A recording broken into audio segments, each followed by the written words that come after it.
and make sure you like and subscribe. Now, get ready to talk hockey. Streaming from the Oilers Live Studio. Subscribe or follow today.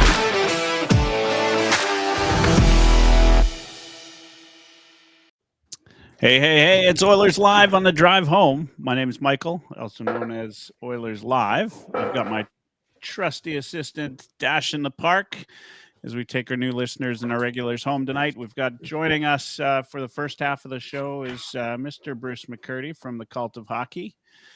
And our live show today is on EdmontonSportsTalk.com, as well as TuneIn Radio, iHeartRadio, and you can find us here if you want to watch video. See our smiley faces on www.youtube.ca/heavyhockey. And I always say www, but I don't think you even really need to say that anymore. As I was putting all the stuff together, Bruce, every week I go through this. It's like it's Wednesday, 7 days in between podcasts, and I still forget little things to do, like change the title or do certain things like that. You guys at the Cult of Hockey are doing this almost daily sometimes. Feels like it. Yeah. I bet you don't forget anything anymore. Every time. Every time. I feel like a rookie every single time I start the show. How you doing, Bruce? I'm doing all right, thanks. How about yourself, Michael? I'm doing well. Dash, how are you? Well, I'm doing good. I mean, this is just another lesson in how I have to carry you, you know? Yeah, It's just you're rookieing it up over there while I've got these broad shoulders, you know? That's right. Somebody needs to. If anybody believes that, then... That's why I love having Bruce on, because we can get the... you do this daily almost. I mean, how many times a day or week would you say you're doing podcasts? Or every game, basically. Every game, for sure. And every once in a while, we'll have an extra one. Like during the mid-season break, we did a three-way one with David Staples, Kurt Levins, and myself. That we'll do another one, you know, on the eve of the playoffs. And the summer we do maybe one a week, and then but during the season it's like post game, and it's just constant. After every game we do one. Yeah, and we're big listeners here. Just so you know. In fact, when we get you on, that's where we get most of our questions are. We're so if you're new to Bruce McCurdy, and you're probably more new to us than you are Bruce, if you're tuning in, then you can find Bruce at the Cult of Hockey, available anywhere you get podcasts.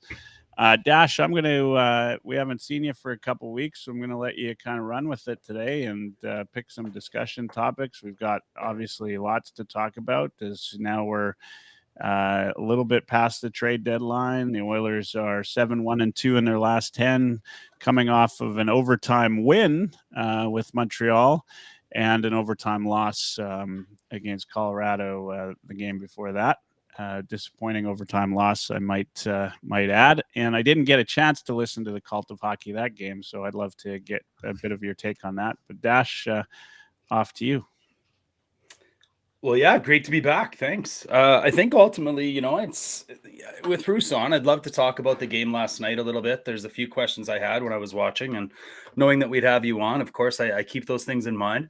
Ultimately, we'll get to that. I also would like to talk about maybe how you see the Oilers stacking up, right? I mean, like, they're 7-2-1, as Michael just said, and yet this.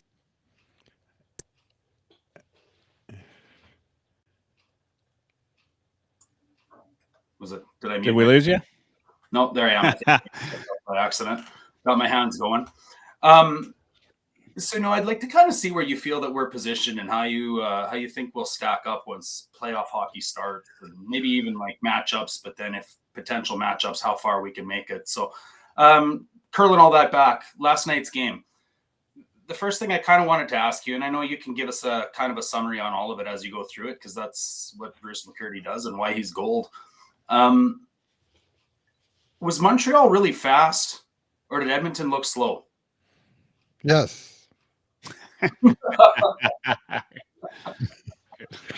I saw both of those things. In fact, I commented in our podcast last night, And again, on my weekly radio slot with Low Tide today, that this was a game that left me sort of nonplussed that the Oilers looked slow. And maybe it was the line combinations. I just didn't think they had a lot of jump, And they do certainly have lightning fast players, with obviously Connor McDavid leading the pack, and Ryan McLeod is a speedster for sure, a greyhound even. Um, but the team speed has not gotten faster during the season. They added Corey Perry, who's one of the slower skaters in the league, and I don't see anyone among Henrique or Carrick or Derek Ryan that they put back in the lineup last night that I would describe as lightning fast or even fast. And like I say, they've got guys who can skate, but both against Colorado and Montreal, I thought that the other team looked faster than they. It is a bit of a concern. Me too. And it's a no-brainer for it to be a concern, I think, especially the way we exited the playoffs last year. The team in which we exited the playoffs via, I don't want to say their name because then I got to spit on my carpet here. They lost last night, though, didn't they?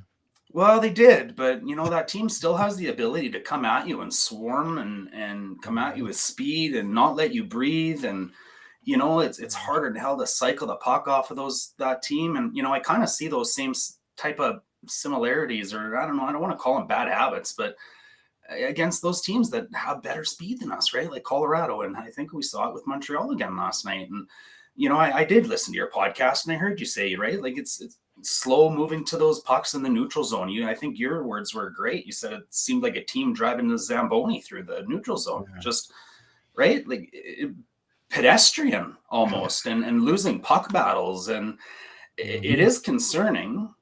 Or does this just all chalk up to that Oilers self-load management where we're just going to play just as hard as we need to get ourselves to the dance? And then once we get ourselves to the dance, how do we stack up then? Are we still not fast enough? Does it depend on who we come up against? Well, stacking up pretty all right. I think it's 8-1-2 in the last 11. And there's a few old sayings out there. One is never critique a win. Well, I'll critique the win, but I'll do it with a smile on my face with the 2 points in the bank from last night. And I will say this, over the years that we've been doing these podcasts and the years and years I've been covering the Oilers, I've watched a lot of games where I'm saying, well, the Oilers deserve a better fate tonight, but, the other guys got the goal when they needed and whatever. And this year there's been a few times where I said, well, on balance, the Oilers probably should have lost that game, but somehow they found a way to win it. And that's fine by me. You're never going to find a team that plays 82 great games in a row. It just isn't possible. And some nights, last night I thought really didn't have it, and yet still somehow they found a way to win the hockey game. So we'll take those 2 points and run. Is it a sign of an inconsistent team, or a sign of a team that has a concern with effort level, or it is a sign of a brilliant team that knows exactly how to get 2 points? 90% of the time, or whatever, 75% of the time, and not have to, look at our injuries. Yeah, well, there's something to be said about that though too, right? And I don't know. Maybe it's just perfect, Bruce. I don't know about perfect. I wouldn't call last night's game anything resembling perfect. Yeah, But let me stop you there. Is not pulling 2 points out of Montreal in a pedestrian effort perfect without, getting injured, without right? Yes. They've definitely got the maturity now. I think they're second oldest, if not tied for the oldest team in the league, depending on exactly which way you measure the rosters. And all those guys I mentioned earlier, none of them's a young guy. Perry's 38, Ryan is 37. I think the newcomers are, in their young 30s, and Carrick is 32. I was really surprised because he's a relatively new player. And they got a ton of guys that are 30 plus, 29 plus, and not very many that are young. Like last time I checked, I think McDavid is still the 5th youngest on the team or something, and he's a 9-year veteran. Wow. So well, maybe that's perfect too. Well, if you like veteran hockey players, and imagine Ken Holland saying this, I like I like my pros, I like professionals. I want, Well, that's what comes through in the playoffs, and that's and it does, and for what I think about how to get faster, if that's a necessity, and it likely is. I think ways we'll get faster is just increase the effort, and stop the load and play 60 minutes. There's an option there. You can kind of balance the lineup, as I saw, and we all saw Knobloch do. I think you mentioned it on your podcast as well, right? Putting Kane up on that top line, a way to balance the speed throughout the lineup, bringing Nuge down a little bit and being able to skate with Henrique or whatever. So, I think they can do it that way. We could elevate Holloway. We could elevate Broberg. There's ways we could get faster. Yes. And I think that is important in the first round or two. But then, I heard Craig McTavish say something that tweaked my ear the other day, and it was the longer the playoffs go on, the slower the game gets and the bigger the grind is.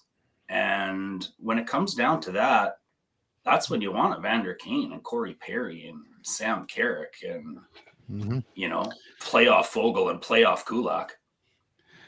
I think, the thing is, and we've noticed that whether people realize it or not, but the Oilers play a heavier game. They, I find it hard to believe we're calling them slow.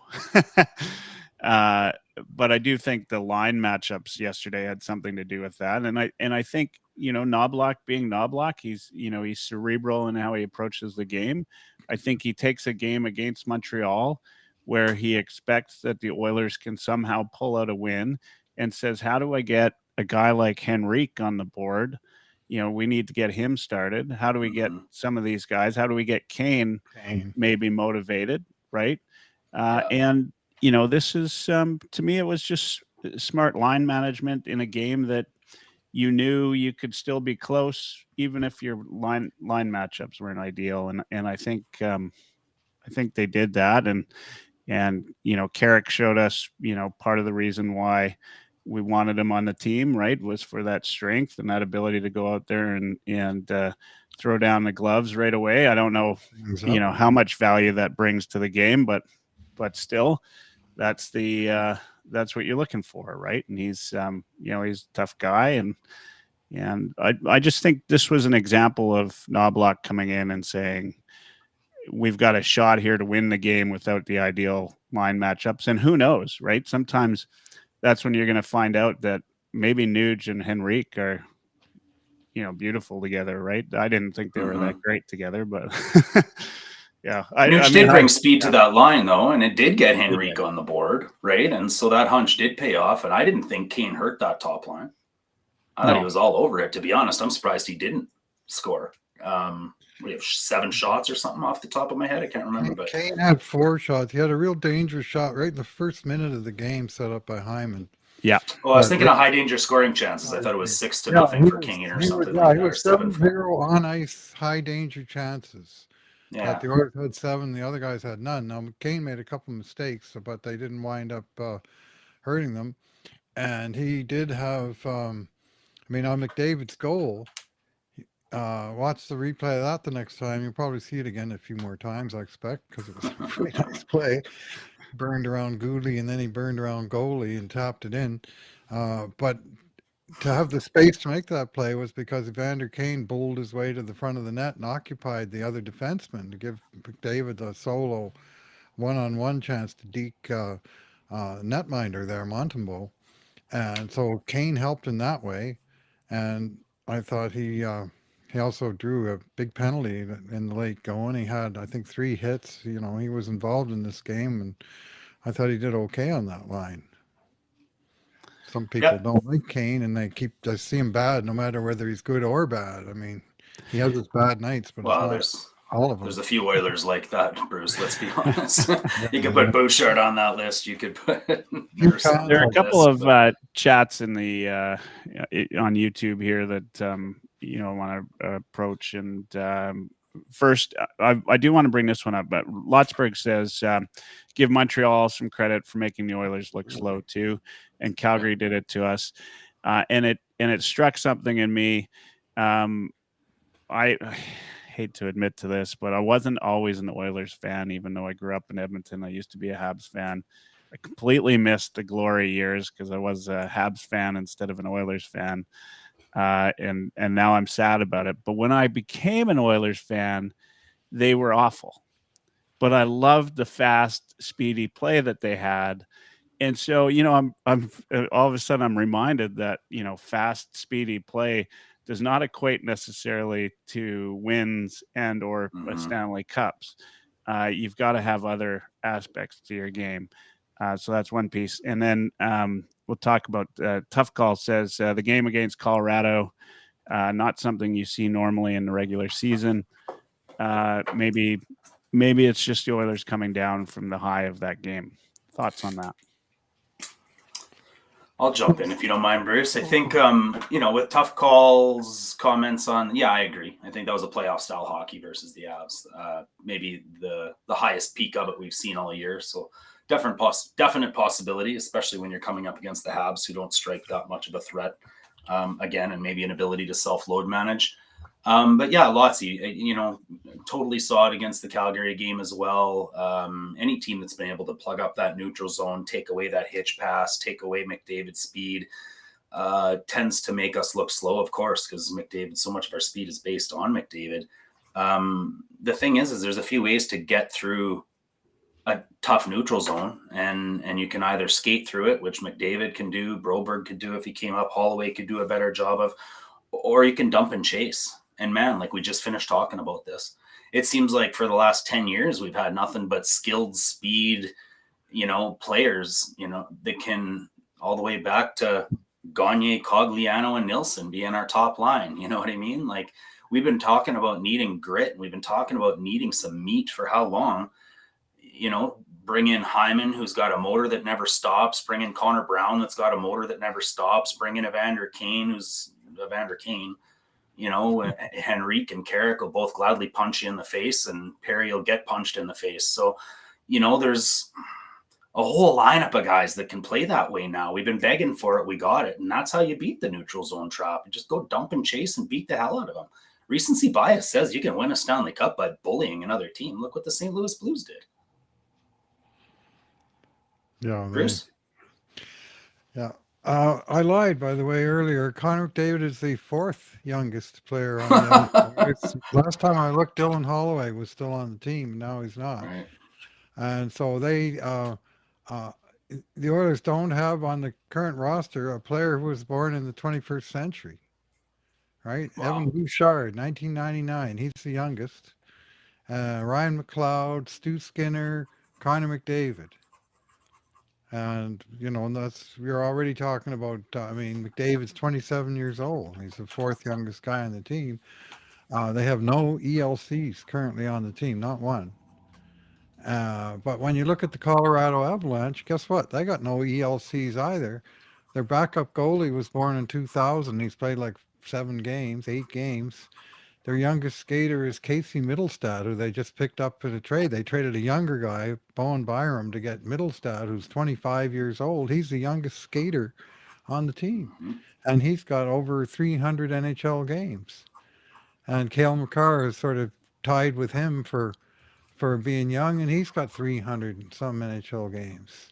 Jeez. So, that's the way that some, at least, of the contenders are loading up, is with experienced players. And used to think you need young guys to have cheap, under control contracts, but anymore you can go and buy a lot of veterans for $775,000 apparently, and certainly $1 million will buy you passable NHL players for the depth of your lineup. And it's all, who are you building around? That is the key question.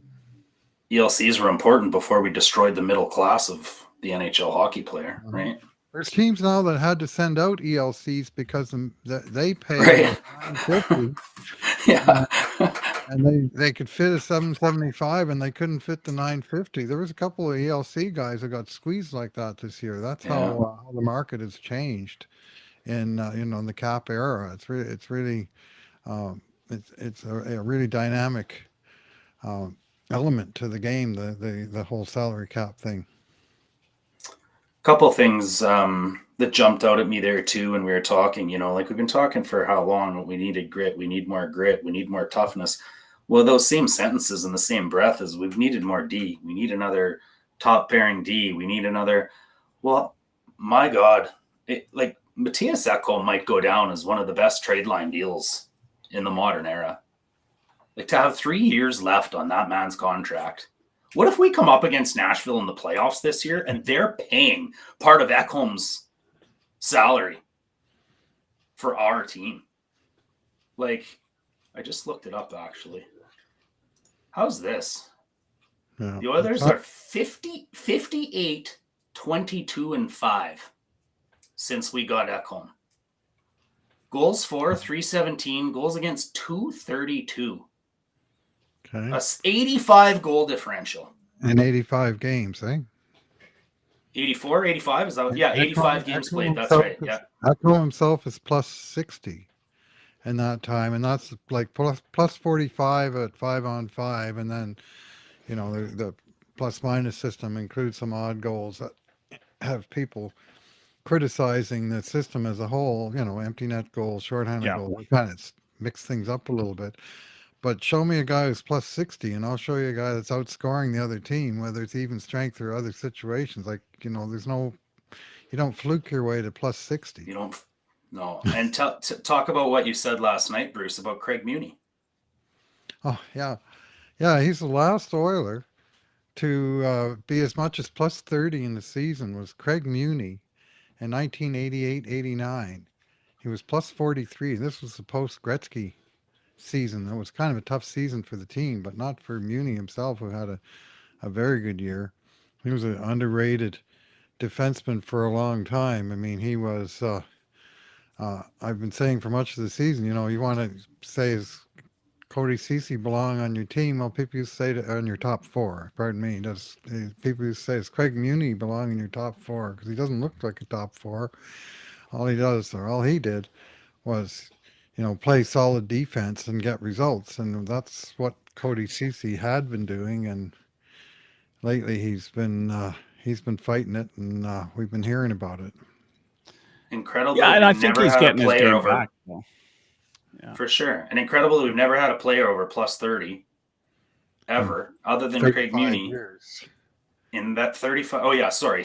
In the last 35 years. And here we got Ekholm was plus 28, 27 just last season. He was a champion of the team, plus 28, a champion of a good team, playing 21 games out of the 82. 21 games! He had the best plus on the Oilers last year. Nurse was plus 26, but it took him all year to get there, right?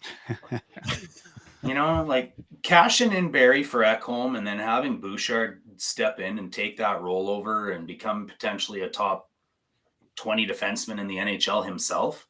That's the big difference. 85 games ago, we got ourselves Ekholm. 60 some games ago, we started the emergence of the next top pairing defenseman we have. And all of a sudden we can put Nurse and Kulak or Ceci or whoever on a second pairing, which is where they probably belong the whole time. Let's talk about Bouchard. 50 assists. First time since I don't know. Second Oiler defenseman ever to do it. Yeah. I'll give you 6 times. And now Evan Bouchard has done it once. And he's also the second Oiler defenseman to make 65 points, where he sits now. 15 and 50.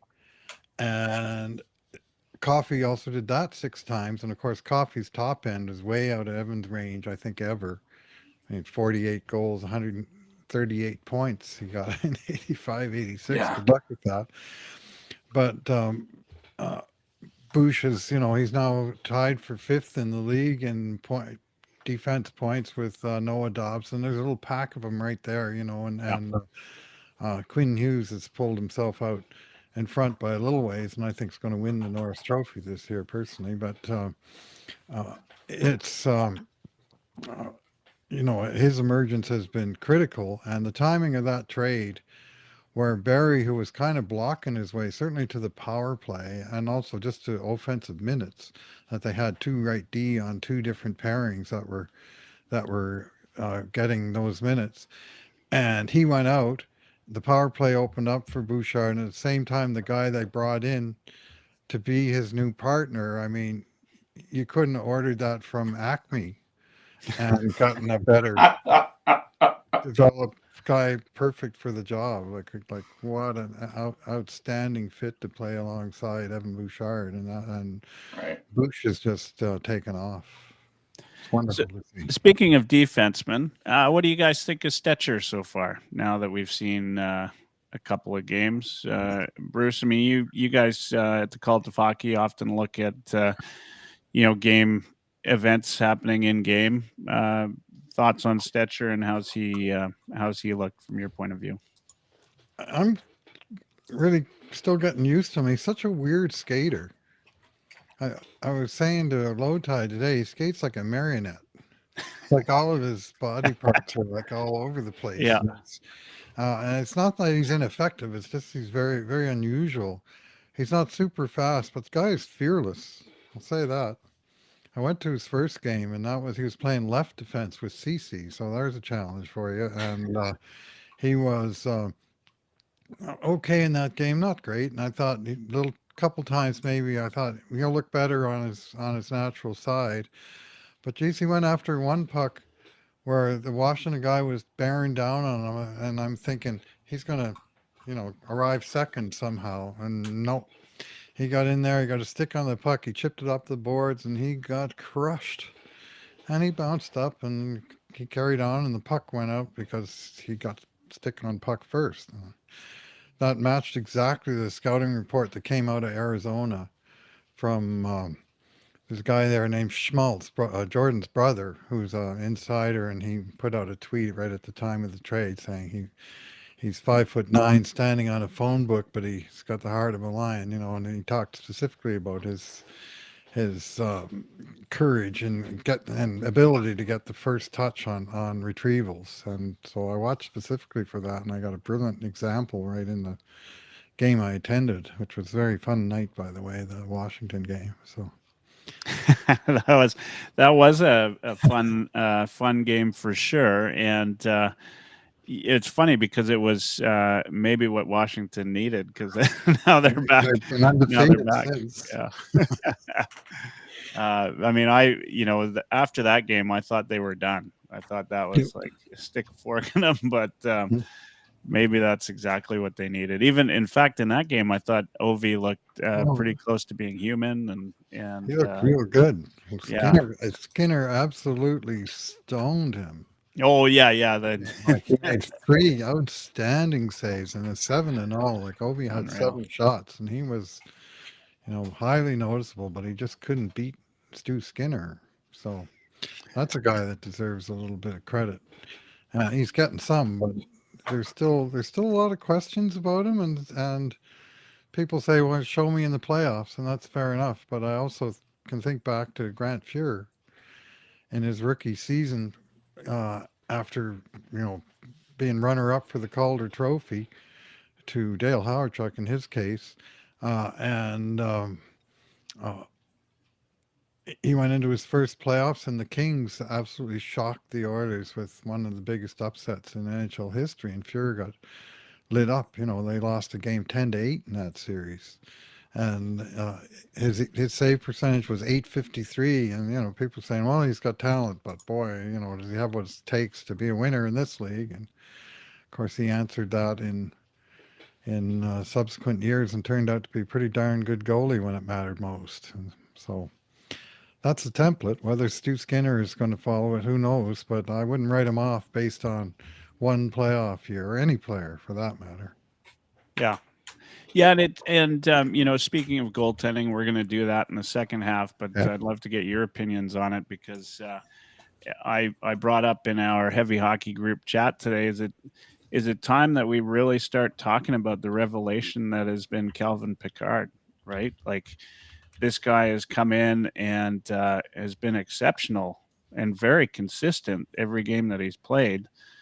Am I the only one that didn't expect that, or is this, or is this something that everybody knew and maybe I was in the dark on? Well, you knew what I expected. We don't need to get into this again right You now. didn't expect that of Michael. Well, no, but I mean, if the team in front of him is playing a proper system and you're playing a good defensive hockey, I would argue that last night they more didn't. Pucks in the other team's net than the others. I'd argue last night, Dash, that they didn't play a great defensive system. And, well, you didn't let me finish my sentence. And the end of the sentence is, if you put more pucks in the net than the other team, then you did a pretty good job. And that's what they did. And that is facts. So they played well enough to get them the win. They've played well enough to get their goaltenders the win. Jack Campbell's a revelation again. Another shutout down in Bakersfield. We got shutout. What did Pickard play? Seven shutout periods in a row? 142 minutes or something like that in a row. I thought I heard Cam Moon say. Yeah, to the last two at Columbus, the first three, all three at Pittsburgh, minus the 1 minute that cost him the official shutout. And the first two last night against Montreal, zeros. And I'm looking at his game log here. Thanks. He's played 11 straight games of 3 or less. 11 straight games. Florida's the only team that got Florida twice. They got 4 on him and then 5. And otherwise, it's been 0-3 in all of his games. But he's not had an easy ride in a lot of those games. Like, I wouldn't say last night he had an easy ride. He came out there, he made some brilliant saves. Oh, like he's the reason the Oilers were in it in the third period. And that's so it's a discussion worth having, because nobody had them on their bingo card, for backup goalie in Edmonton. And even up until the trade deadline, I think a lot of folks were still talking about, when are we calling Campbell up to have him sit behind Skinner. And I would suggest to you now that that's the controversy we have, which is, do we call Campbell up at all? No, there's no controversy. Pickard's putting in a run to be the best backup in the NHL. Yeah, well, I mean, he's in the top 3 in the NHL for save percentage. Top 3 in the NHL for save percentages for goalie that have played more than 10 games. Look at his record. Look at his shutouts. I guarantee you he's top 3 to 5 in every statistical category for backup absolutely. Goalies. Why the hell would you put Campbell back? Because he's playing.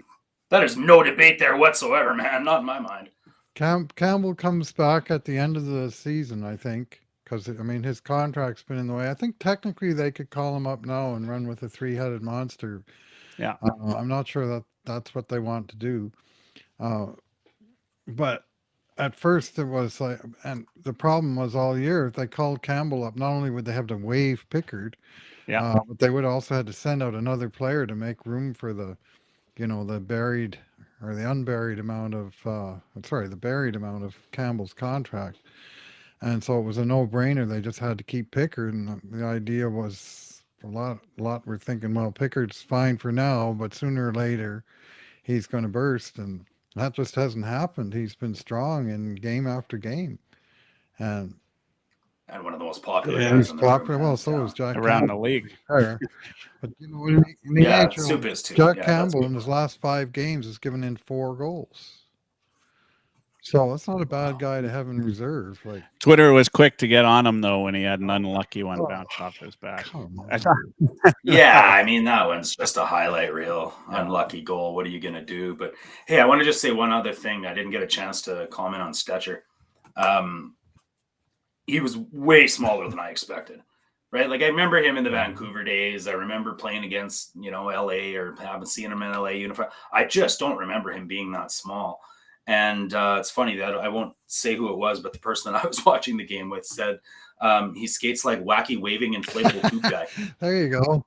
Yeah, that's what my marionette is on, the same kind of waving. Yeah. Just Yeah. kind of waving their limbs here and there. Just going with the wind, just whatever which way he blows, and taking everything with him.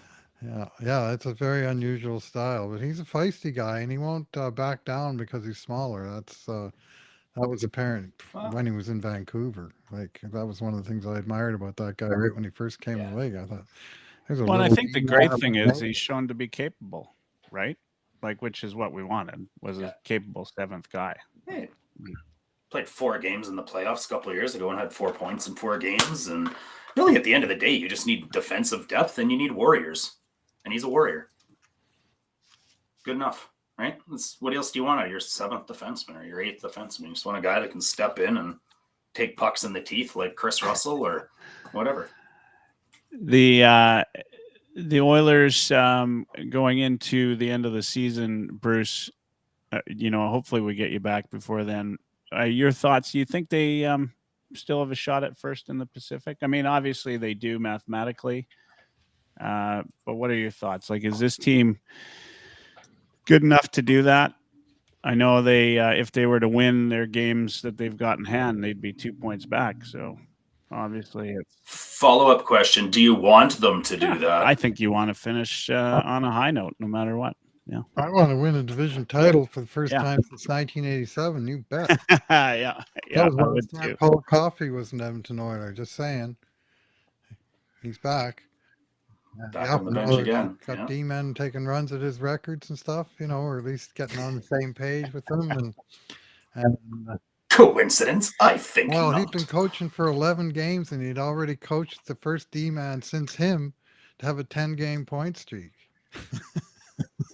Right. Like, that happened right away. Right. Anyways, it would be nice. I mean, they win the games in hand. And of course, they have 1 game left against Vancouver, which is, to me, it's the most single interesting game left on the schedule. For all these Colorado games, they'll be good, and they got other good opponents.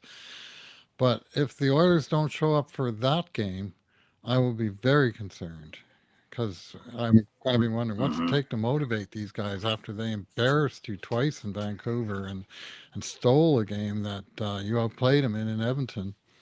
So that's a game that the Oilers should be, I would like to think, sky high for. And if they can win that game outright and their games in hand, they're technically in charge of their own destiny. Now, games in hand are a double-edged sword when when you play 5 games in the last 7 days of the season. Thanks, NHL. And, we're traveling and those games in hand are in some ways a burden. But there are also points that you can win or even steal without even playing necessarily your best, as the Oilers have done fairly persistently from time to time throughout the season, most of the season. I was in Vancouver last week, Bruce, and I went to the Canucks Avalanche game, and we sat lucky enough to be treated to club seats. We were in row 2. And that gives you a hell of a perspective. And I tell you, man, I've never liked Canuck fans. It's a good night not to like Canucks fans. And, we were deep in the heart of them, let me tell you. And, we weren't garbed up in Oilers gear or anything. But, I mean, it was pretty clear to the people around us we weren't cheering for the Canucks. And, the row behind us started gathering 3-0. And I just finally turned around calmly, like Draisaitl said to the New York Rangers bench that one time, and just said, you're going to blow this, right? You do know you're going to blow this lead. And I didn't say another word. 1 goal, 2 goals, right? And they slowly start coming back. And at the end of the game, they scored the overtime winner. And calm as hell, I turned around and said, man, it's hard being there all the time. And I got some looks, let me tell you. But what I noticed, let me say something. Like, seeing that team up close, watching the bench, they're still young, man. They're small. I don't know that they've learned to lose. I don't know that they've learned adversity. I don't know. Look what the Oilers have had to go through the last 2 playoff runs to be able to even be considered a contender now here. The Canucks are nowhere close to that. And, like, first things first, when your 2 best players are nicknamed Petey and Huggy, that brings 0 out of 10 intimidation whatsoever. I was just like, I couldn't stop giggling. I was like a 4-year-old watching Blippi and Paw Patrol, because it's like, I kept, go Petey, go Huggy, get him Huggy. And it's just like, wow, like this is hockey. This is heavy hockey. This is not heavy hockey. So I don't know. I have zero belief in the Canucks. They're the regular season. They're the Leafs of the West to me. Go ahead, win whatever division titles you want. But to go all back on that, I would honestly, I think, like, tell me if I'm crazy, but would you not? I'd rather play the Kings in the first round and not win a division title than have to play the Knights in the first round and win a division title. If the Knights make the first round. that is cast in stone by any means. And and speaking of Stone, Minnesota. I think they're missing him. For all people are talking about their salary cap shenanigans. You know, they got a couple of guys that are on the outside looking in who could help them, who aren't available. They're kind of banged up, and they're stumbling. Like, they got 8 points in the last 10 games, and they've lost 5 points to all the other teams in the Pacific. But they're more worried about Minnesota and St. Louis teams creeping up behind them, St. Louis, and they have, I think, 1 game in hand on those guys, and they still have the upper hand, but they're on shaky ground, and they don't seem to be pulling it back together. And they're Aiden Hill has not been the same guy since he came back, and there's no reason to be like scared of him. You sure in the hell want to beat him though when you get the chance. And that we got one of those in the regular season yet, and then if they come in the playoffs, well, the answer's simple: beat them. Yeah, and that's kind of the way I look at it. I mean, it's once the playoffs hit, who cares, right? Like it's different, and you don't know. I mean, we're just guessing. I mean, you would have thought the Bruins would have made it out of the first round, right? Like, yep. I mean, that seemed pretty certain. That's just the playoffs. I frankly, like, why not go up against the Knights, a team that you desperately want to beat, right? Like, yeah, you might as well shake that ghost, right? Bruce, we're coming up on the 45-minute mark, so I'll maybe ask you one more, and when you're done, we'll take a break. I know we got a team that can make a run. I don't think any of us are going to disagree on that. I got to ask you this, though. Do we have the team that can make the run? You're asking me about possible futures. I like to say I'm an astronomer, not an astrologer. I don't cast horoscopes. Do we have a team that could make the run? Yes.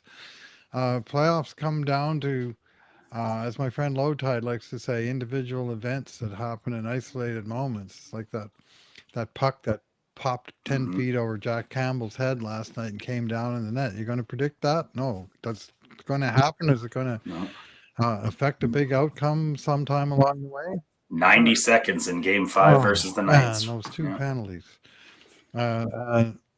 The margins are just so razor thin in this league. But certainly I think they have a contending team. And I mean, we barely mentioned the names McDavid and Draisaitl in these 45 minutes. Who? And these are guys that have shown to raise their game in the playoffs. And the idea is building a supporting cast around them. Has Holland got all the answers? Perry. Corey Perry. Let's not forget about Corey Perry. Yeah, I enjoy watching the games. Perry, I'll admit it. He is so crafty and around the net, and such a smart offensive player, and also such a greasy player. He'll do whatever it takes. He has got every trick in the book, and then another book in his other pocket. It's nuts. I was like knocking sticks out of the way, and just those little. You're talking about that book, Bruce? How to Score Greasy Goals by Corey Perry. I got to lucky or unlucky. I actually think it's good to get a different perspective once in a while. But the Montreal Canadiens have the broadcast rights in Atlantic Canada, so I didn't get Jack Michaels yesterday. I got Craig Button and I'm going to forget his name. He's actually an Edmonton boy that does the play-by-play. Yeah, he does the CFL too. Anyway, it was good. It was neat to get a different perspective because, of course, you get the commentators, whether they Mudryk. Yeah, that's who it was. Yeah, Mudryk. Yeah, thank you. And Craig Button, talking about the Oilers, and Craig Button, who many times Oilers fans have tried to lynch for various different things that he said. He's quite positive about the Oilers right now, and maybe one of their bigger fans. He didn't seem surprised at the outcome from last night, which actually was kind of in my view, like there's a guy that, whether we love or hate Button, he knows the game, right? Like he's been, there's no better prospect guy out there, I think, in my mind. But he understands these nuances, how the players think. He's been in the dressing rooms. He's seen all of that. And it was just kind of an interesting perspective versus, watching Jack and Louis go at it, and you get a little bit of their bias, and they weren't at all negative. They said, they expected Montreal to come out and fly the way that they were flying and play the way they were playing, especially given the fact that guys like Goalie and Gallagher are Edmonton boys. And I cheered for Goalie when he scored that goal. Like that's pretty awesome. I guess he told the guys before the game, he said, I feel like I'm playing for free with the amount of tickets I bought last night. So what a good news story, but good to see the Oilers win. His dad's my in-law's doctor. Yeah. Well, apparently he broke some sticks on the road trip, and he came to Edmonton when he'd used his last stick in Calgary, and he asked the equipment manager of the Oil Kings, still got any of my old sticks? And they found one stick. Really? And he gave it to him. He scored with it. Way. No, are you serious? Maddie was Come about on. that last night. Sounds like an urban legend almost. Well, Maddie was tweeting about it, and somebody from inside the team mentioned it too at some point. So pretty strange. I thought you were going to tell me Dr. Goalie pulled one out of the shed in the backyard in Sherwood Park and drove it to the rink for him. Street hockey stick from when he was 17. Hey, Bruce, thanks again for joining us. Always great to have you on. We're big fans of the Cult of Hockey and the stuff you guys do there. Anything coming up? Any articles you're working on that you want the folks to know about?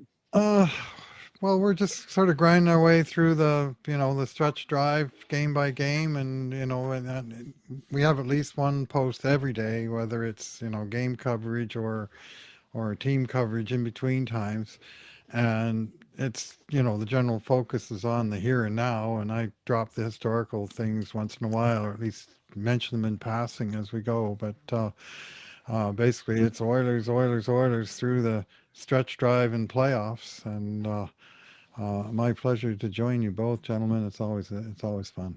Yeah, we might have to get you to do another guest article as the Oilers continue to do things that we didn't think would be changed throughout the history of this organization. So,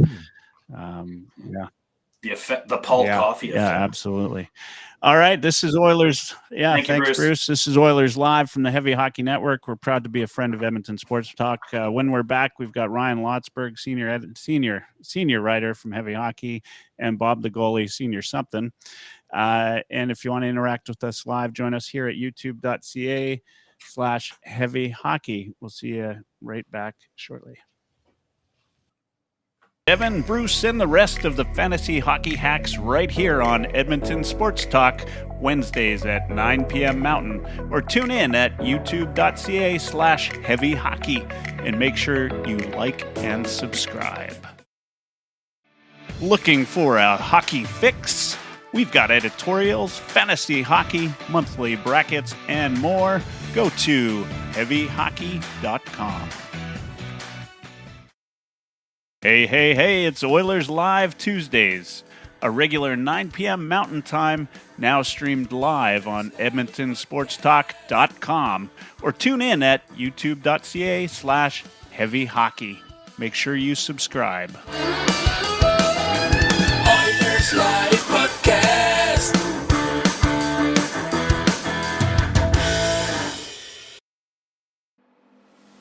Want hockey podcasts? Tough Call Podcast, 99 Forever Podcast, fantasy hockey hacks, and replays of Oilers Live. Available anywhere you get podcasts.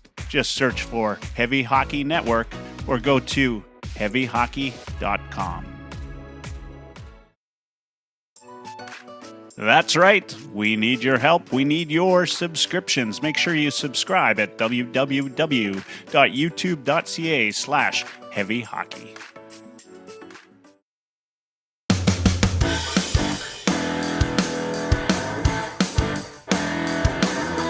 Oilerslive Podcast.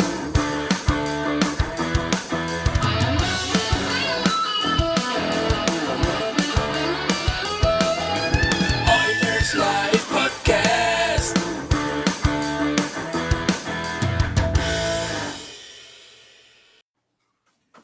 Hey, it's Michael, Oilers Live, also known as Oilers Live. I'm back with my host, Dash in the Park. We've got two of the folks from Heavy Hockey, two of our favorite guys, Bob the Goalie and Mr. Ryan Lotsberg himself. Might be two of your favorite guys. Yeah, as the reigning Oracle, I just want to say thank you everybody for joining. Self-appointed. We're going to hear the end of that now. Lotsy, at least you passed the torch to me respectfully. Well, I didn't just come and steal it. I just didn't come and steal it off your doorstep and anoint myself the next Oracle. But I mean, wait, whatever Michael wants, we just, that's like right. we all talk about in our private thread that he's not in, just keep telling him whatever he wants to hear. When you've got the mute button, the power is all yours. The power is all mine. Lotsy, great to see you, buddy. Bob, yeah, hey, hi. Yeah, good to see you two guys. Thanks for having us. So, for those of you that don't know, Ryan Lotsberg, who writes, I don't know, about as many articles as 97%. Yeah, 97% of the articles for Heavy Hockey, has also sort of crossed the road into somebody else's territory today, writing a goaltending article, right? And over towards Bob's side. That's right. It's pretty good. We're going to spend this last 45 minutes talking a fair bit about goaltending, I think, because the Oilers recently signed Unger. Same guy, Logan Thompson, right? Played for the same team. That's right. Yeah. Right. So obviously something in the water over there. But maybe let's chat a little bit about that, and we'll talk a bit about the Oilers goaltending. Ryan, kick it off. I mean, give us sort of a summary of your story and what you were able to find out. Yeah, I mean, shout out to Eric Friesen as well. He did he did a piece where he gave us a little bit more information about Unger himself. I chose to focus in on what this means for the Oilers goaltending situation next season, because Unger's contract doesn't officially kick in until next year. It's a 2-year deal starting in 2024-2025. So our organization is pretty deep with goaltending right now.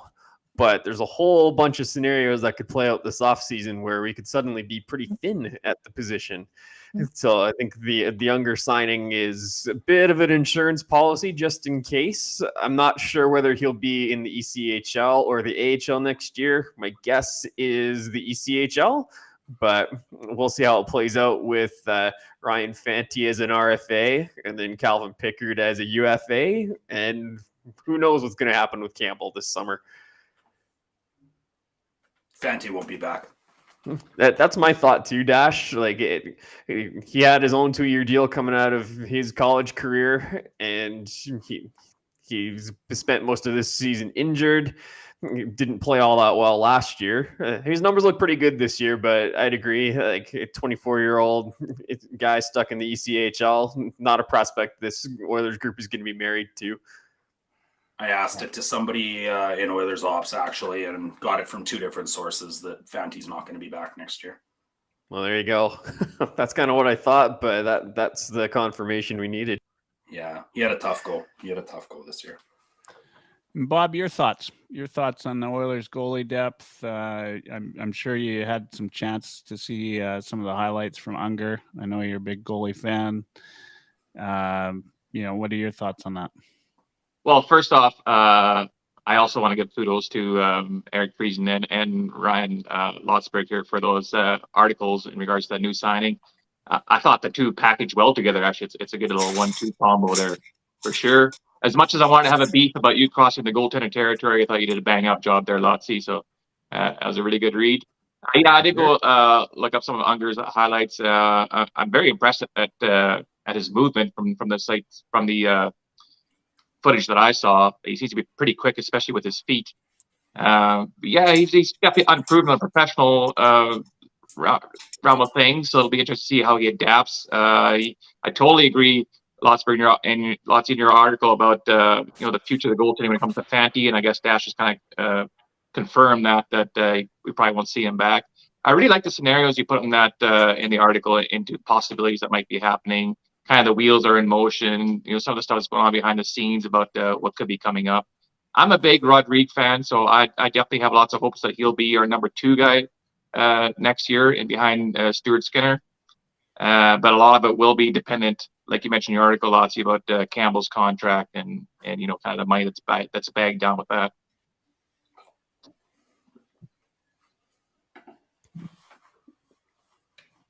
Yeah, I mean, Rodriguez played really well, not just this season, but throughout most of last season as well. He got real hot to end last year, and he's kept it going through this season. And he's 23 years old now, I believe. So he's out. I mean, he has to go through waivers next year if we want to send him down to Bakersfield. Similar situation that we had with Lavoie coming into camp this year. It's either he makes the team or we risk losing him on waivers. So again, it's not too often you see guys like that get picked up off waivers, but it is a real risk that the Oilers have to consider.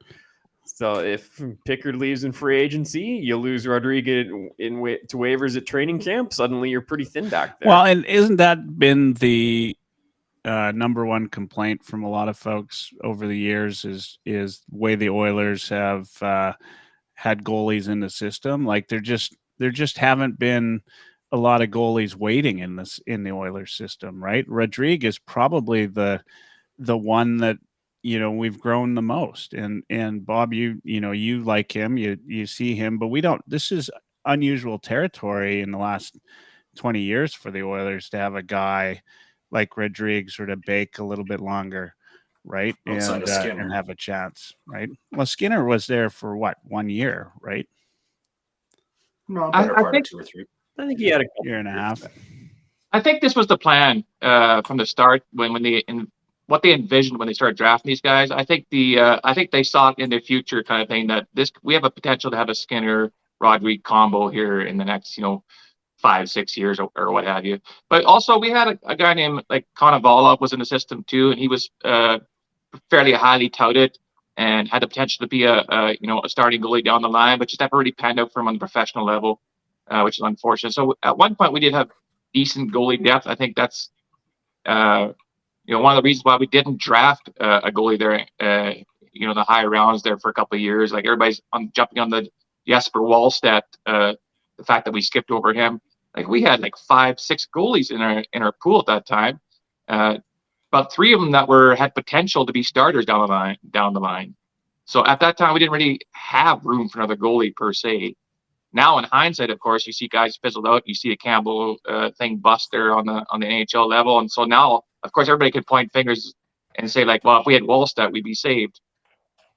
Everything's always hindsight when it comes to these prospects. I was going to point out that the Oilers, they picked a goaltender, at least one goaltender, in 6 consecutive drafts from 2014 to 2019. Right? Skinner and Rodrigue both fall into that group. It's like, yeah, you're right. Drafting the goaltending and developing the goaltending position in the organization has been a huge problem. Like they were close with Dubnyk, in like Jeff Drouin. Delorier was another one that almost made it, had a cup of coffee, but didn't quite get there. But now we're starting to see the fruits of that 6-year stretch where they drafted goalies every year. It was 7 goalies in 6 years. and now we're seeing Skinner's made it. So only one has emerged, right? So it just goes to show, like, just because you're drafting guys doesn't mean they're going to turn out. You got to pick the right one, and you've got to develop them properly.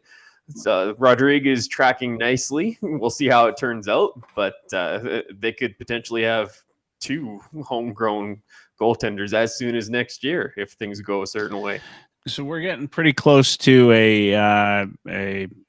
another goaltending power rankings.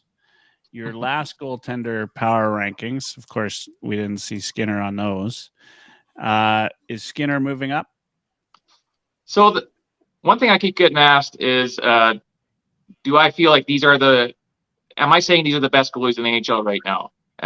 No, I'm saying these are the guys that are playing the best this season right now. That doesn't necessarily mean they are the best goalies in the NHL. Like, am I going to have David Riddick in my best of ahead of Igor Shesterkin? No, I'm not, right? But Riddick's had a really good season for a backup, and of the 25 statistical categories I use, Riddick ranks high on a lot of them. And so that's just the idea of a power ranks. So Skinner, to me, and I've said this now the last couple of times, he is a top 10 goalie in the NHL. I'd say I'd put him probably like top 6 or top 7 overall. So where he fits in the power rankings remains to be seen, because I don't really keep a day-to-day ranking on front. But maybe one day what I'll do is I'll put an article saying these who I believe are the best goalies in the NHL, and maybe that'll answer some questions. Oh, an article I'd read. Just kidding, Bob. No, that's good. So if you don't catch them, I actually really enjoy. If it has pictures, Mike. If it has pictures, yeah, it's like pictures involved. If you haven't seen them, go to heavyhockey.com. Bob puts up it's pretty much been monthly goalie power rankings. Last in March was Connor Hellebuck and Aiden Hill in second, Stolars in third. But really good, and just kind of I get what you're saying. I always bug you about the Skinner thing because well, wouldn't be me if I didn't give you a hard time. And for those of you watching on YouTube or watching on Twitter, there's a QR code in the top left of your screens that will take you to the Oilers goalie depth article for Ryan Lotsberg. Guys, when we look down, we're talking to Bruce about the Oilers going down the stretch. And, of course, lots was made at the deadline, including heavy hockey guys, that the Oilers needed to do something with goaltending. I brought up today, the discussion should be more of a revelation around Calvin Pickard, how well he's been playing. Did the Oilers do enough with goaltending now that we know what we know? In other words, did they have to do anything? I always said they didn't need to do anything. Well, we know you been always staunch from the start. We know that. Yet you've had me on the show 98 times. I would tend to agree. I've always had faith in Pickard. Do I want him thrust into a number one role where he's playing 50, 60 games? No, but I definitely see value in him as a backup and definitely as an organizational number 3. And Pickard has definitely exceeded my expectations, but I did expect him to be a competent backup. But is he the guy that you want going into the playoffs in the backup role? Doesn't matter. His numbers suggest that he is. Yeah, I'd say they do. I think they do for sure. I would venture to say that Pickard has exceeded everybody's expectations except for Calvin Pickard. I'm sure he knew this was in him, but I think none of us really saw this coming. So let's enjoy the ride for what it's been. I think Shroom Sauce on Twitter, he tweeted out a good one there that I retweeted was if we had acquired a goalie on the market who's playing like Pickard is playing now, we'd have been thrilled. And so I'm sure Holland or Jeff Jackson, whoever's in charge there, was looking for goaltending, obviously, because that was a question mark in certain areas. He was looking at all positions. So you're always looking to improve no matter what position. You're looking to improve your team. So goaltending has been a big question mark for us for a while, especially depth. So I'm sure he looked. But the question isn't always answered from the outside. So Campbell was supposed to be that guy. Now Pickard comes in and is solidifying our goaltending and is doing a bang up job.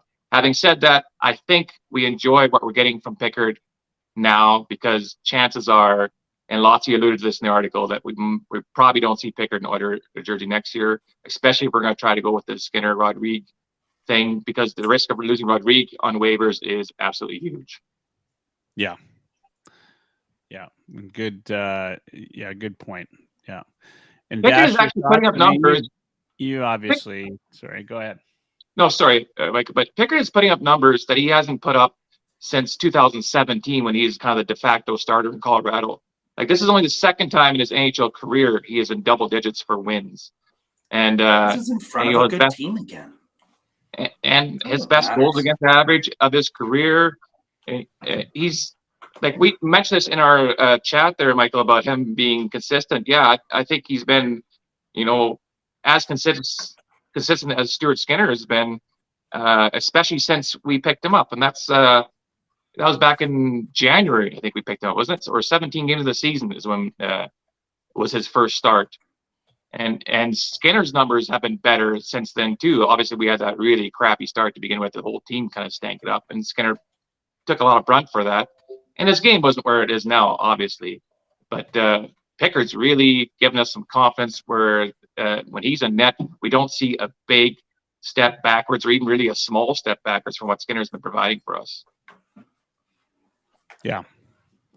Yeah, no, I think you're right. Dash, I mean, you're dying to say it. Go ahead. It's just, I feel like you didn't watch the game last night because Pickard is the only reason the Oilers made it to overtime last night. Yeah, he's been. Yeah, like great. I get what you're saying. He's been in front of a team that's played well in front of him, that's given him confidence. That confidence has grown into good goaltending and good habits, and as a result, he had the ability to keep a team in a game last night. Any freaking goalie between the top 10 and the top 100 can give you lightning in a bottle at any time, can have confidence at any time, can, when put in front of the right system, the right team, and the right defensive structure, and the right chemical formula, they will do just fine. Now, did we think that he would lead the NHL in save percentage as a backup? No, probably not. Like, yes, this is a bit of a run. It's a bit of a stretch for sure. But I don't think that, like, Campbell, in good faith and mind, wouldn't do the same thing. Or Rodrigue, or somebody else that's just a capable backup playing behind a team like this. Well, they have the capability of doing the same thing. I mean, Campbell obviously wasn't doing the same thing, but he definitely has the capability. Sound mind. When in sound mind. Yeah. Agreed. That's lightning in a bottle when he can catch it. Pickard's got it now. Great for him. So, but, in like, other we didn't words, need to change our goaltending. We didn't need to grab somebody else. We didn't need more depth. We just need to play better. We did. Now they're better. I mean, I won't get into it, but I argue that there's not any goalie between 20 and 100 is going to do what Pickard's done. Pickard's done great. He's proven that he deserves to be there, and I'd say out of the 2 or 3 games that he's played last, I'm not watching and saying he's getting a ton of help. Like, the Oilers have, even since the All-Star break, have not been the same team that won 16 in a row. Like, they've been letting they're a little bit closer back to what they were at the start of the season, but the goaltending's been better. Like, so they're not quite as bad as they were at the start of the season, thankfully. But they're, like, I think in some ways they're starting to let those high danger chances creep back in. I mean, there was a guy for Montreal getting a shot from the slot, like, every time they were in the zone, and the Oilers were just letting them sit there. And I think if anybody watching the TV or at the game would have been probably saw that's where the Canadians were going to pass. Pass went there anyway, and Pickard played well, and both Skinner and Pickard have played exceptionally well, I think. Skinner's had, I think, a couple more maybe gaffes, but you can expect that, I think, from a guy that plays just more hockey, right? Yeah. It's like what we talked about with Nurse. Nurse played a ton of minutes, so you can expect to see more mistakes, right? Now that he's playing the regular amount of minutes that everybody else in the league plays, we don't see those same mistakes anymore. I argue. I don't think that I don't think any goalie 20 to 100 will do the same thing. I think has the capability of doing the same thing. Well, I mean, I was gonna say there's a caveat there. Can do the same thing. Could That's do the key word, Michael. It is. It's the key word. And so they've been put in that position. He has taken full advantage of it. Great on him. He deserves all the respect. Well, I mean, we could say that about anything. Like that's just that's a cheap argument, right? Yeah, anybody's got the capability to do anything. I got the capability. I can go in there and save some shots. No, you don't. In game. No, you don't. No. But nope. Bob the goalie has played in the East Coast Hockey League, and he does not have a living chance in hell of standing anywhere near. Sorry, we've had a Zamboni driver come in and shut out a pretty good team, right? So I think that I mean, capability is one thing, but being able David Ayres hit that crease, and the team in front of him blocked every single shot that was attempted for the next 40 minutes. You can't do that for 82 games a year. You'll die. But they did it because they had to. I can I can hear you, right? Cutting in and out. Yeah, no, you still wouldn't. Even though you can hear me, you still wouldn't have a chance, Bob. I'm sorry. I've seen those knobby knees in person. They'll just disintegrate. I'd put you in that, Bob. All right, guys, what do you think about the Oilers coming into the next little while? I mean, we talked about it a little bit with Bruce again, but obviously the Oilers are coming into April's going to be tough, just given the amount of games in a short stretch. But pretty even schedule right now. We play against Buffalo and then Toronto and then Ottawa. And then the Jets, so a couple of difficult teams. Well, and Buffalo's not going to be any slouch. I mean, they've been pretty good lately. I've been a big fan of the way they play. Buffalo has a professional hockey team. Yeah. I love the Byram edition. I love a lot of things about the team. What do you guys think? Like, is this over the next little stretch?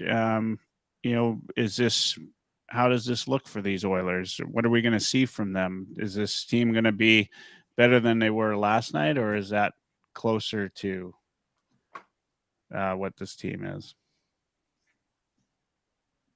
Go ahead, Lutz. Like similar to January, like it's not a overly difficult schedule for the Oilers for the next little while. Like it's more difficult than January, but the Oilers always also get hot in March. Like that's just kind of the way they roll, right? So it's not a crazy hard schedule. Team always seems to play well throughout the month of March. So I think we'll continue to go on a run here.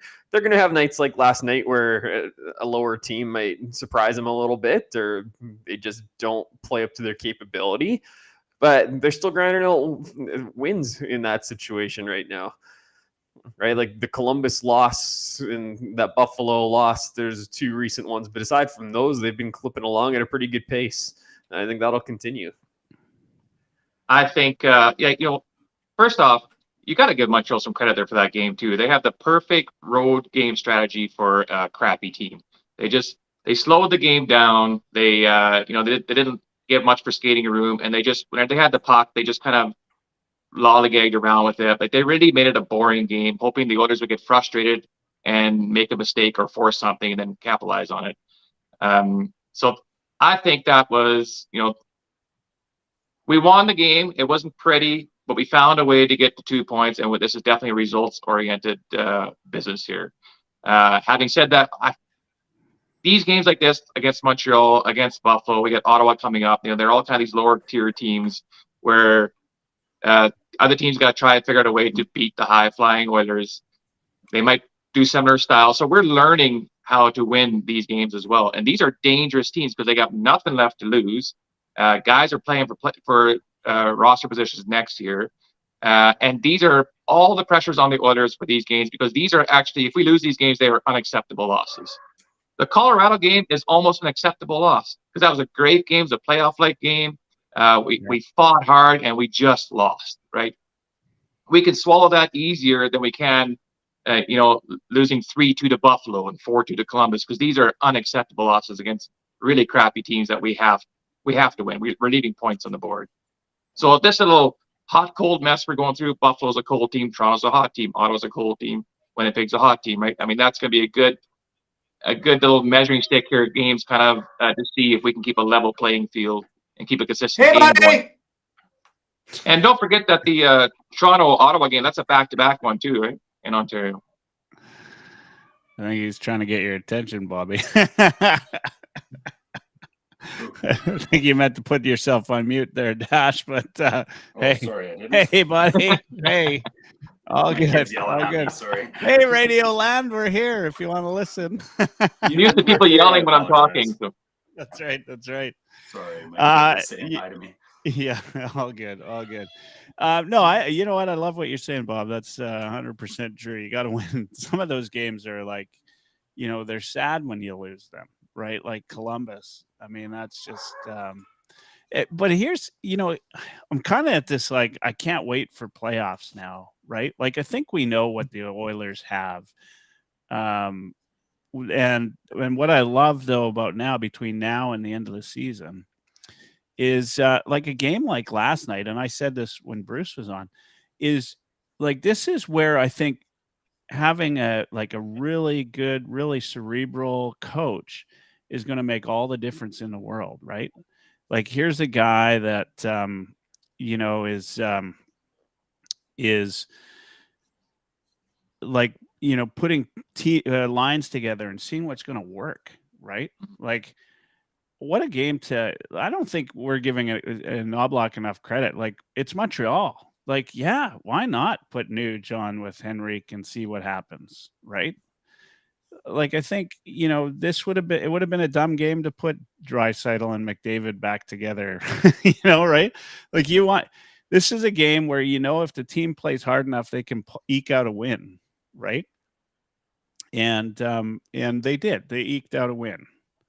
But we got to see that, so maybe some of these lines shouldn't be together, right? I don't know. Well, and we're seeing something different from the lines every day right now. Like today, Perry's on the third line instead of Derek Ryan, right? Like it's a weird roster configuration with a bunch of left wingers and a bunch of centers. Not many guys that can naturally play the right side. So we're throwing spaghetti at the wall and seeing what sticks. And like, we're pretty much entrenched in a playoff spot. So you might as well see what you got heading into the playoffs. You might as well try to find something that works. Yeah. And I mean, are you guys good with that? There's a little Declan there. For those of you not watching, come to youtube.ca/heavy hockey. You get to see our future hockey players. He's already given more thoughtful insight than Dash has all episode. I know. I was thinking. I was saying, say hi, Dash Michael. Hi. Hey, Declan. Happy to have you. I think, guys, like, this was something that Knoblauch said he wasn't going to do, but I'm kind of, in some ways, I'm glad that he is doing, right? Like, he's checking, like you said, he's throwing spaghetti against the wall. He's checking out what works. I think we're after the trade deadline. We got to get some chemistry between some of these guys. Henrique still, I'm not convinced Henrique's still going. Like, last night's goal doesn't absolve him from what we were expecting, right? And he seems a lot slower than I expected. I'm maybe a little disappointed. I'm actually happy to see Perry moved up the lineup, and I'd like to see that happen for a little bit. We'll see what happens. What were the lines today, Lotsy? The top six was the same as last night. They just swapped Corey Perry and Derek Ryan, and then Ryan and Brown were rotating on the fourth line. Yeah, interesting. Yeah, I'm and Derek Ryan coming in, of course, changes a lot of things too, right? Like, it was, we saw Brown come in. I wouldn't be surprised if we see a lot less of Brown now coming down the stretch if everybody stays healthy, which is too bad now that he's a goal scorer again.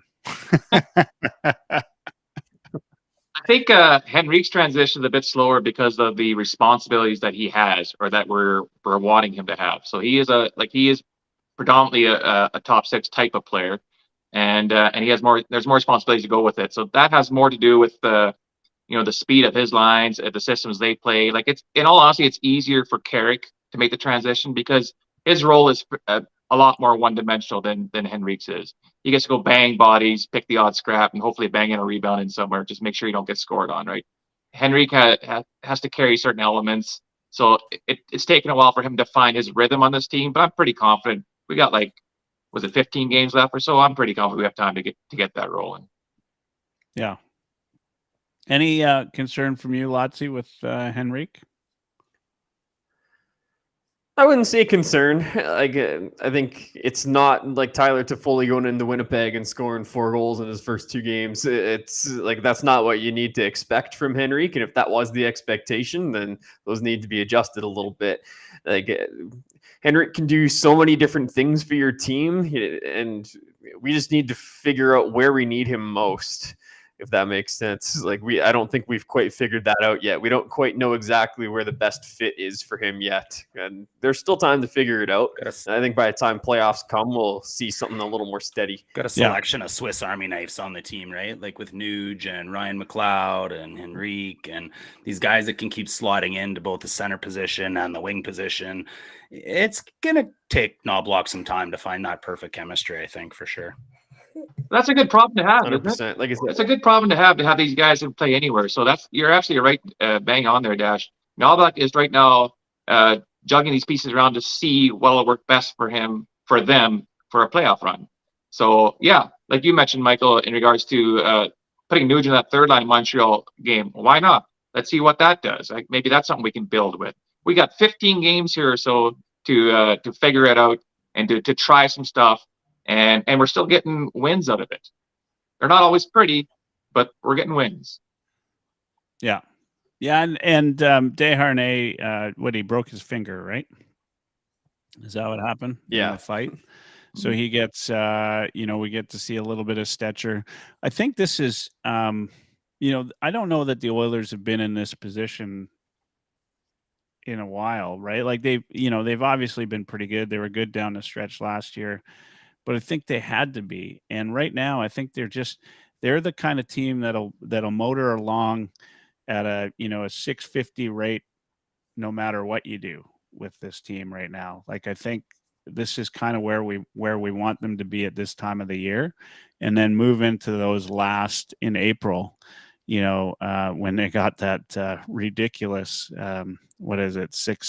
Six games in the last like 7 nights or 8 nights. Got 3 nights off, I think. Then those are the games that you go down that stretch and you make sure you've got your lineup sort of ready to go come playoff time, and you want to win as many of those 6 games going in with momentum as you can.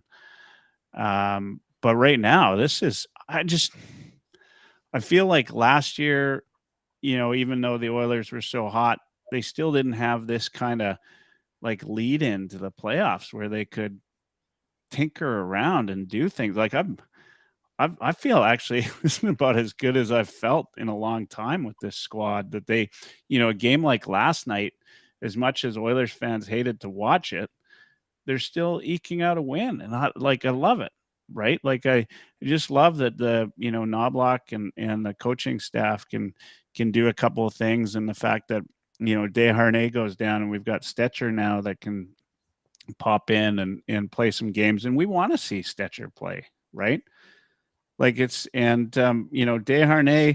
I mean, this is in some ways like a little bit of a blessing in disguise, because you got a young guy. Well, he's not young, but a young to the league guy like Desharnais, who you don't want to hurt his confidence by throwing him into the press box.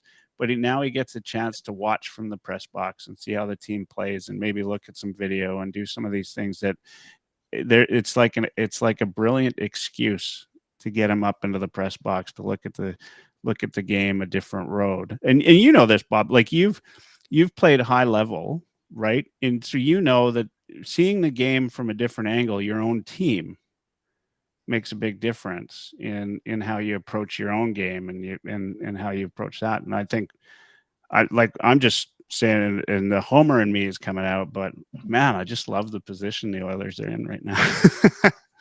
Well, worth noting is, yesterday's game against Montreal was the end of another 8-game segment. So Knobloch had that goal of, pursuing 8-game segments, breaking the rest of the schedule down to 8-game segments, and to go at least 5-3 in each of those segments. Well, yesterday's game against Montreal was the end of that segment, and we went 5-3 again. So that's 6 segments down. They've all been 5-3 except for 2 where we went 8-0. We have 2 more segments left. And when he made that challenge, that was his goal was that is our best method to reach the playoffs. Well, we've surpassed the point of just reaching the playoffs. We continue to go that route. We have a chance at a division title all of a sudden. So, yeah, experimenting, tinkering, I like it. Let's see what we got. But we're not losing focus. We're still doing our segments, so winning our segments in the manner that Knobloch wants us to win. Okay, 2 minutes. 2-1 down the stretch. Like we did it last year. We did it kind of because we didn't do it, in different ways. We just won. But this year down the stretch at the last 7 games, I don't mind that we're playing all that because it gives us a chance to catch fire right before the playoffs. Absolutely. And that's what it's anybody's. I think the West could be anybody. There's 5 to 6 teams that could win it in the West. So ultimately, we need to be hot going down, and I don't mind the opportunity to do it.